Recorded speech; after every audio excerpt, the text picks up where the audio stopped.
ପିଲାମାନେ ଆଜି ଆଲୋଚନା କରିବା my heart's in the highland Robert ବର୍ନ୍ସଙ୍କ ଦ୍ୱାରା ଲିଖିତ।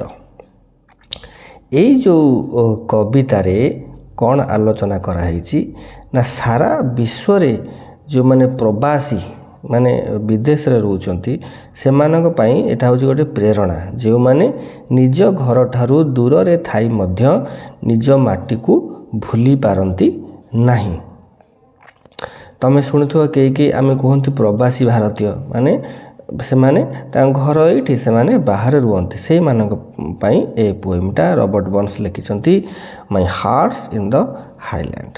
ତେଣୁ ନିଜର ଜନ୍ମଭୂମି ପ୍ରତି ଥିବା ଗଭୀର ଭଲ ପାଇବା ଏବଂ ମମତାର ଏକ ସୁନ୍ଦର ପ୍ରତିଫଳନ କରାହେଇଛି ଏ କବିତାରେ। କବିତାଟିର ନାଁ ହେଉଛି my heart's in the highland, written by Robert Burns. ତେଣୁ ରବର୍ଟ ବର୍ନ୍ସ ବର୍ତ୍ତମାନ ଯେଉଁଠାରେ ଥାଆନ୍ତୁ ନା କାହିଁକି ତାଙ୍କର ହୃଦୟ ସବୁବେଳେ ସ୍କଟଲ୍ୟାଣ୍ଡର ଉଚ୍ଚଭୂମି ବା ହାଇଲ୍ୟାଣ୍ଡରେ ରହିଥାଏ। ମୁଁ ଆଗରୁ କହିଛି ରବର୍ଟ ବର୍ନ୍ସଙ୍କ ବାୟୋଗ୍ରାଫି ଓଡ଼ିଆରେ ଅଛି, ତୁମେ ଯାଇକି ଦେଖିବ ଯେ ତାଙ୍କର ଜନ୍ମ ସ୍କଟଲ୍ୟାଣ୍ଡରେ। ତେଣୁ ସେ ଯେଉଁଠି ଥିଲେ ବି ତାଙ୍କର ମନ ହୃଦୟ ସବୁବେଳେ ସ୍କଟଲ୍ୟାଣ୍ଡର ହାଇଲ୍ୟାଣ୍ଡ ବା ଉଚ୍ଚଭୂମିରେ ରହିଥାଏ। ସେ ଶାରୀରିକ ଭାବେ ଅନ୍ୟତ୍ର ଅନ୍ୟ ଜାଗାରେ ଥିଲେ ମଧ୍ୟ ମାନସିକ ସ୍ତରରେ ସେ ସେହି ପାହାଡ଼ିଆ ଅଞ୍ଚଳରେ ବିଚରଣ କରୁଛନ୍ତି। ସେ ମନେ ପକାଉଛନ୍ତି ଯେ ସେ କିପରି ସେହି ଜଙ୍ଗଲରେ ହରିଣ ଶିକାର କରୁଥିଲେ। ଏହା ତାଙ୍କ ପାଇଁ କେବଳ ଏକ ଖେଳ ନଥିଲା, ବରଂ ସ୍ୱାଧୀନତା ଏବଂ ପ୍ରକୃତି ସହ ଜଡ଼ିତ ହେବାର ଏକ ମାଧ୍ୟମ ଥିଲା।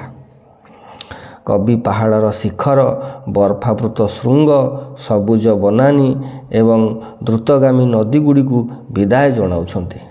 ସେହି ସ୍ଥାନକୁ ବୀରତ୍ୱର ଜନ୍ମସ୍ଥାନ ବା ବାର୍ଥ ପ୍ଲେସ୍ ଅଫ୍ ଭ୍ୟାଲୋର ବୋଲି କହି ସମ୍ମାନିତ କରିଛନ୍ତି। ତେଣୁ ଏହି କବିତାଟି ଏକ ପ୍ରକାର ବିଦାୟ ସଙ୍ଗୀତ ପରି। କବି ନିଜ ମାତୃଭୂମିଠାରୁ ଦୂରେଇ ଯାଇଥିବାରୁ ତାଙ୍କ ମନରେ ଏକ ପ୍ରକାର ଦୁଃଖ ଓ ଶୂନ୍ୟତା ରହିଛି, ଯାହାକୁ ସେ ଏହି ଶବ୍ଦ ମାଧ୍ୟମରେ ତାଙ୍କ କବିତାରେ ପ୍ରତିଫଳନ କରିଛନ୍ତି। ଦେଶପ୍ରେମ ବି ରହିଛି ଏଥିରେ, ପାଟ୍ରିଅଟିଜିମ୍, ନିଜ ଜନ୍ମମାଟି ଏବଂ ସଂସ୍କୃତି ପ୍ରତି ଅତୁଟ ଭକ୍ତି। ତା ସହିତ ଏହି କବିତାରେ ପ୍ରକୃତି ପ୍ରୀତି ମଧ୍ୟ ଅଛି, ନେଚର, ପ୍ରକୃତିର ସୌନ୍ଦର୍ଯ୍ୟ ମନ୍ତ୍ରମୁଗ୍ଧ କଲା ଭଳି, ଏବଂ ତା ସହିତ ବ୍ୟାକୁଳତା, ନଷ୍ଟାଲଜିଆ ମଧ୍ୟ ଭରି ରହିଛି ଏହି କବିତାରେ। ପୁରୁଣା ଦିନ ଏବଂ ନିଜ ଘରକୁ ଫେରିଯିବାର ଇଚ୍ଛା। ତୁମେ ବି ଯୁଆଡ଼େ ବାହାରକୁ ଯାଇଥାଅ, ଘରକୁ ଫେରିବା ପାଇଁ ସବୁବେଳେ ମନ ଉଦ୍ବେଗ ହେଉଥାଏ। ତେଣୁ ଏହି ବିଷୟରେ କବି ଆଲୋଚନା କରିଛନ୍ତି, ମାଇ ହାର୍ଟସ୍ ଇନ୍ ଦ ହାଇଲ୍ୟାଣ୍ଡ। ଏବଂ ଯେଉଁମାନଙ୍କର ନୋଟ୍ସ ଦରକାର ସେମାନେ ମଧ୍ୟ ହ୍ୱାଟ୍ସଅପ୍ କରି ନୋଟ୍ ନେଇପାରିବ। ଆଜି ପାଇଁ ଏତିକି, ପୁଣି ଦେଖା ହେବ ନେକ୍ସଟ କ୍ଲାସ୍ରେ। ରହୁଛି, ହାଭ୍ ଏ ଗୁଡ୍ ଡେ।